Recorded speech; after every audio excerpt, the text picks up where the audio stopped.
I'm David Mould, and I'm reading from my book Postcards from Stanland, Journeys in Central Asia. This excerpt is titled Lost in Stanland.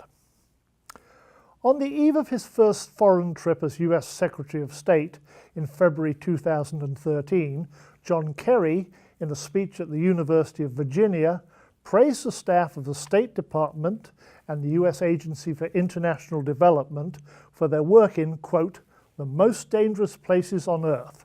Here's what he said. They fight corruption in Nigeria. They support the rule of law in Burma. They support democratic institutions in Kyrgyzstan and Georgia. Come again, Mr. Secretary.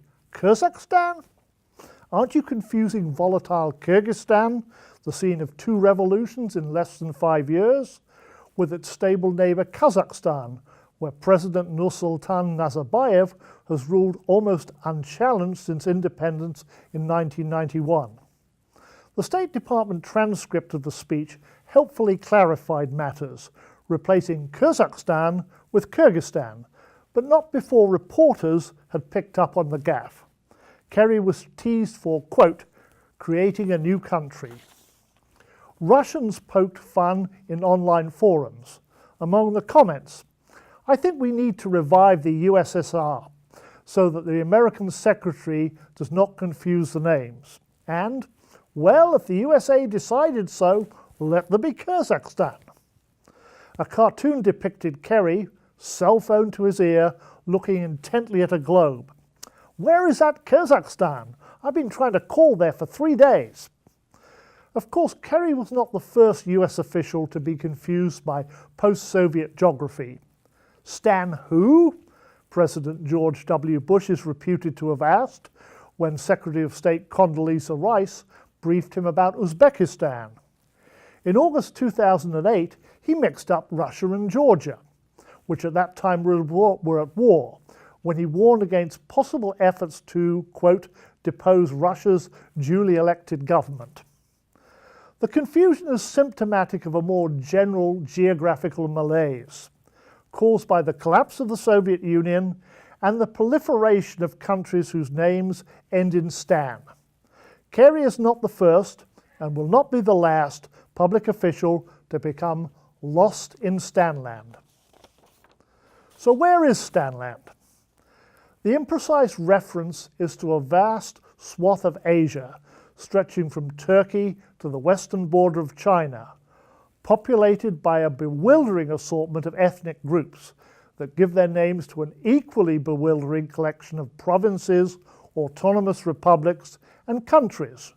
Remembering them all, not to mention finding them on the map, is a challenge, even for people who are supposed to know these things, such as diplomats and international relations experts. As long as Afghanistan and Pakistan were the only stands we had to remember, the map was reasonably manageable. Then Mikhail Gorbachev came along. The collapse of the Soviet Union gave us 14 new countries, plus Russia, including the 5 stands of Central Asia: Kazakhstan, Kyrgyzstan, Tajikistan, Turkmenistan, and Uzbekistan. We can be grateful the Soviet Union did not break up any further, or we would have to deal with other stands that are now Russian republics, or that Armenia did not adopt its historical name, Hayastan, or that the Central Asian republics themselves did not splinter, with Kyrgyzstan breaking away from Uzbekistan. In this book, I use the narrow political definition of Central Asia to refer to these 5 former Soviet republics: Kazakhstan, Kyrgyzstan, Tajikistan, Turkmenistan, and Uzbekistan. Since 1995, I've faced the challenge of trying to explain the region to colleagues, students, and friends.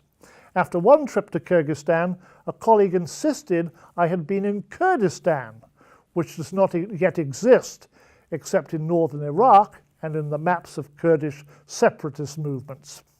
No, Kyrgyzstan, I replied, trying to wrap my tongue around the challenging Russian vowel "i" in the first and second syllables. I gave this 10-second profile.